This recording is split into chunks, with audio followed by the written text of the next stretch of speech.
నమస్తే, welcome to తెంకాంధ్ర. నేను మీ ప్రియాంకరావు.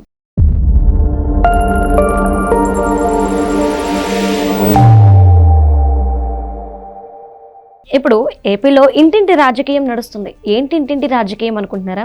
ఏపీలో కూటమి ప్రభుత్వం జూలై 1 నుండి 5 వారాల పాటు ఇంటింటికి కూటమి అనే ఒక కార్యాచరణ రూపొందించింది. అంటే కూటమి ఏవైతే ప్రవేశపెట్టిన పథకాలు ఉన్నాయో అవి అందరికీ అందుతున్నాయా లేదా, కూటమి పాలనపై వాళ్ళ అభిప్రాయం ఇవి తెలుసుకునేందుకు ఇప్పుడు వైసీపీ కూడా ఇంటింటికి వైసీపీ అనే ఒక కొత్త కార్యాచరణ రూపొందించి ఇది కూడా జూలై 1 నుండి 5 వారాల పాటు పెట్టాలని చెప్పి వాళ్ళు నిర్ణయం తీసుకున్నారు. అసలు ఏంటి ఈ ఇంటింటికి రాజకీయం, ఎలా చూడాలి, దీని వెనక కారణాలేంటి? దీనికి సంబంధించి మనతో మాట్లాడడానికి ప్రముఖ పొలిటికల్ అనలిస్ట్ అడుసుమల్లి శ్రీనివాస్ గారు ఉన్నారు. ఆయనతో మాట్లాడదాం. నమస్కారం సార్. సార్, ఇప్పుడు ఏపీలో జూలై 1 నుండి కూటమి ప్రభుత్వం ఒక కార్యాచరణ రూపొందించుకుంది.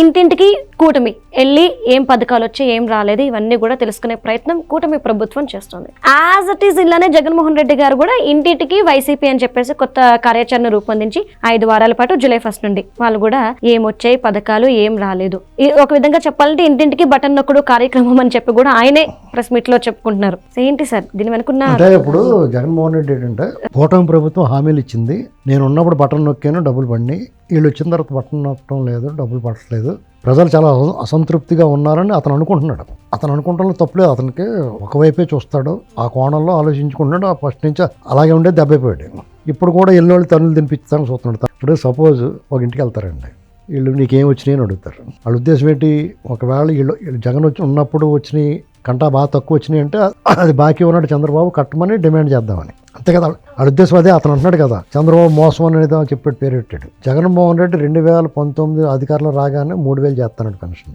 2024 వరకు చేయలేదు. ఈ పెన్షన్ విషయంలో నొక్కారంకో టకాలమని 4000 కనపడుతూ ఉంటుంది. ఈ సంవత్సరంలో 15,000 ఎక్స్ట్రా వచ్చింది కనపడుతుంది. నీ హయాంలో 60 నెలల్లోనూ కొన్ని నెలలు 250 పెంచు, కొన్ని నెలలు 500 పెంచు, కొన్ని నెలలు 750 పెంచు, కొన్ని నెలలు లాస్ట్లో 3000 చేసావు కదా. అంటే దాదాపు యావరేజ్ ఎలా చూసుకున్నా 60 నెలల్లోనూ 30,000 బాకీ నువ్వు ఒక్కొక్కటి కింద. నువ్వు అది కట్టేసి వెళ్ళరా ముందు అన్నారు, ఏం చేస్తావు నువ్వు? ఇవన్నీ అడగడం వెళ్ళినోడికి సరే వీళ్ళ దానికి లెక్క చూస్తానికి వచ్చావు, మీ హయాంలో మాకు 30,000 బాకీ ఉన్నారు పెన్షన్ నిమిత్తం, నువ్వు అది కడతనిగా నేను వెళ్ళలేమని అనడానికి ఏం చేస్తారు? ఒకవేళ వీళ్ళు గజాయించి వెళ్ళిపోతున్నారు అనుకో, ఎవడో తెలుగుదేశం వాళ్ళు ఎవడో జనసేన వాళ్ళు రండి పారిపోతున్నాడు డబ్బు కట్టకుండా అన్నారు అనుకో, వాళ్ళు నిజంగా డబ్బు దొబ్బేసి పోతున్నాడేమో నుంచి కొట్టేస్తే.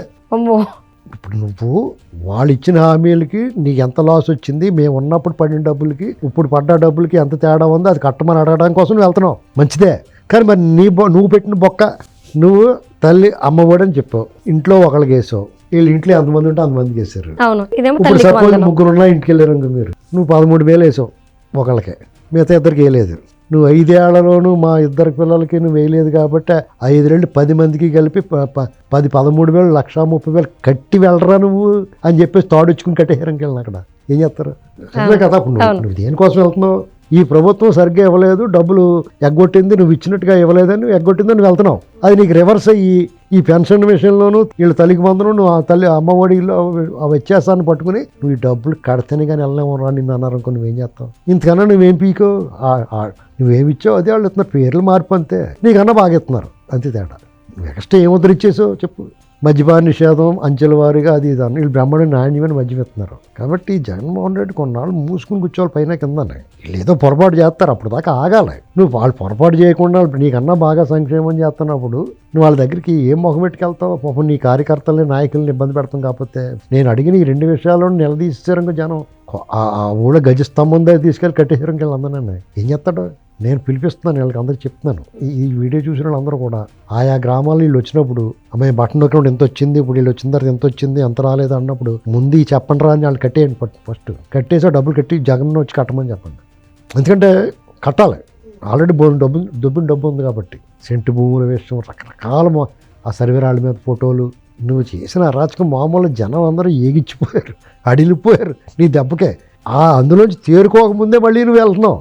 అంటే ఏ ప్రభుత్వం ఏర్పడినా కానీ పథకాలు ప్రవేశపెట్టడానికి ఏడాది సమయం ఖచ్చితంగా తీసుకుంటుంది. ఎందుకంటే వాళ్ళు కొంచెం ఎంత బడ్జెట్ ఉంది ఇవన్నీ చూసుకోవాలి కాబట్టి. జగన్మోహన్ రెడ్డి గారు కూడా ఆయన సీఎం అయిన తర్వాత ఏడాది తర్వాతే పథకాలు స్టార్ట్.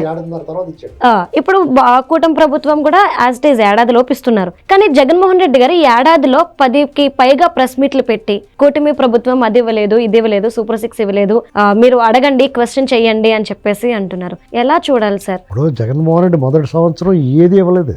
పెన్షన్ మాత్రం 250 రూపాయలు పెంచినా అన్నాడు, పెంచుతూ పోతా అన్నాడు. మిగతా ఏమి ఇవ్వలేదు. 20,000 ఇచ్చాడు.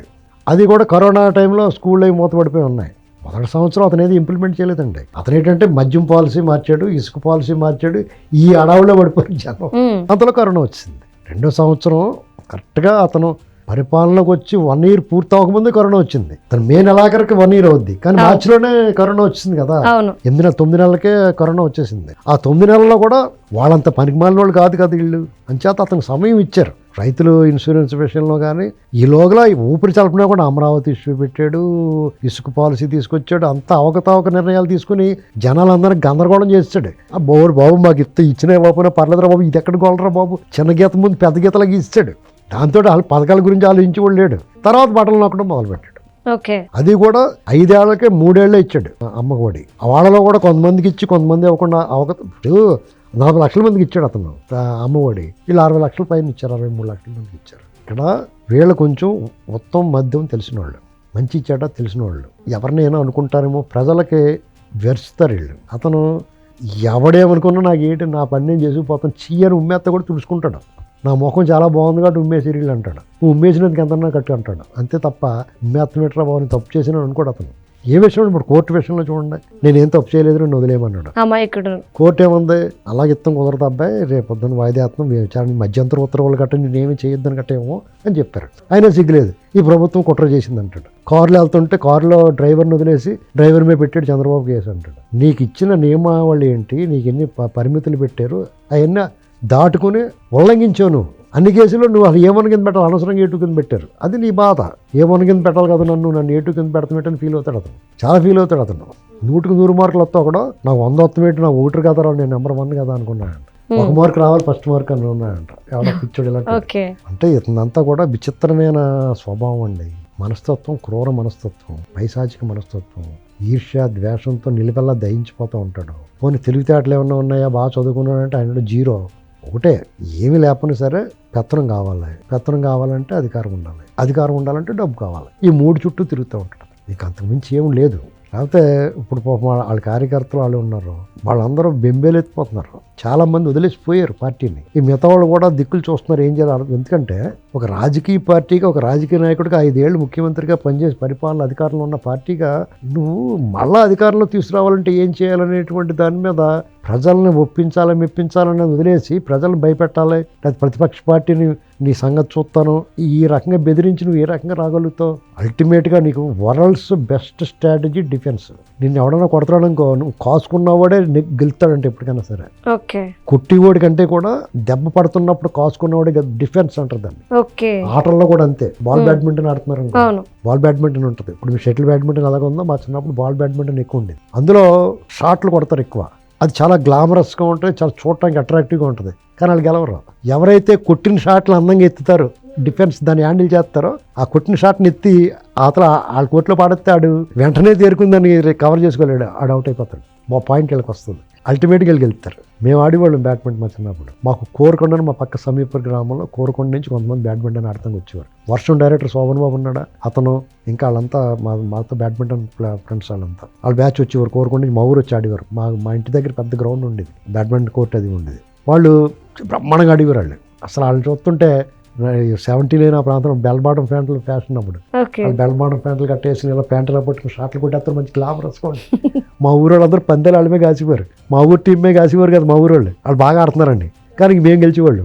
ఎందుకంటే వాళ్ళు షాట్ కొట్టారనుకో, నేను జాతికి ఎత్తి అతను పడేసి సెంటర్ ఆడేవాడిని, లేకపోతే రైట్ బ్యాక్ కానీ. అసలు ఏ ప్లేస్ ఆడినా సరే ఇలాగా world's best strategy defence. Chandrababu Naidu గారు ఎప్పుడు డిఫెన్స్ ఆడతాం, మనందరికి చిరాకు వస్తూ ఉంటుంది. కానీ అదే పని జరుగుతుంది. ఈ నోరు బారేసుకున్న వాళ్ళందరూ పెంట ఎదవలైపోయారా, నోరు బారేసుకున్న వాళ్ళందరూ ఉన్నాయి. పడ్డవాడు ఎప్పుడు చెడ్డవాడు కాదు అన్నట్టుగా ఉంటుంది ఈ వ్యవహారం. అంటే మరీ అంత ఓవర్ డిఫెన్స్ మంచిది కాదు, కానీ అల్టిమేట్గా వాళ్ళకే విజయం వస్తుంది. సో ఇప్పుడు జగన్ చేస్తుంది కూడా అదే అంటారు. అంతే, ఇప్పుడు అసలు ఓవర్ యాక్షన్ చేస్తున్నాడు. 1 year లోపల వచ్చి మీరు మేమంత ఇచ్చాం మీరంత ఇచ్చారంటే కొట్టేస్తారు, మిమ్మల్ని పట్టు కట్టేస్తారు. ఎందుకంటే మీరు ఇచ్చింది ఇంత చెప్పుకున్నదంతా అది నిజం అనుకుంటున్నారు మీ కార్యకర్తలు కూడా.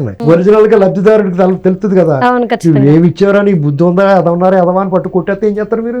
అమ్మఒడే చూసుకో, వాళ్ళకి ఇచ్చారు, వీళ్ళు ఎంతమంది ఉంటే అంతమందికి ఇచ్చారు. అవును, ఆ ఒక్క అది పాయింట్ లో నేను కట్టేయమంటారు మొత్తం డబ్బు అక్కడ. అప్పుడు ఏం చేస్తారు మీరు? 5 సంవత్సరాలు పీరియడ్ పూర్తి అయిపోయి ఉన్నారు. 5 సంవత్సరాలకి 3 పిల్లలు ఉన్న వాళ్ళకి ఓటు ఇచ్చారు మీరు, మిగతా 5 సంవత్సరాలకి 5 ఏళ్ళు 10 మందికి ఇప్పుడు కట్టరా నువ్వు కట్టి కదులు అన్నారు. ఇంకేం చేస్తావు పెన్షన్ విషయంలో కూడా. కాబట్టి మీరు ఇలాంటి ఆటలో అది ఓవరాక్షన్ చేయకూడదు. ఇప్పుడు ప్రభుత్వం వేచి ఉండాలి, పొరపాటు చేస్తారు డెఫినెట్గా, వేచి ఉండాలి, మాటు వేసి ఉండాలి. వేటగాడు నీ వేట దొరికేదాకా కంగారు పడితే పులి వచ్చి తినేసిపోద్ది నేను. Okay okay right, thank you so much sir.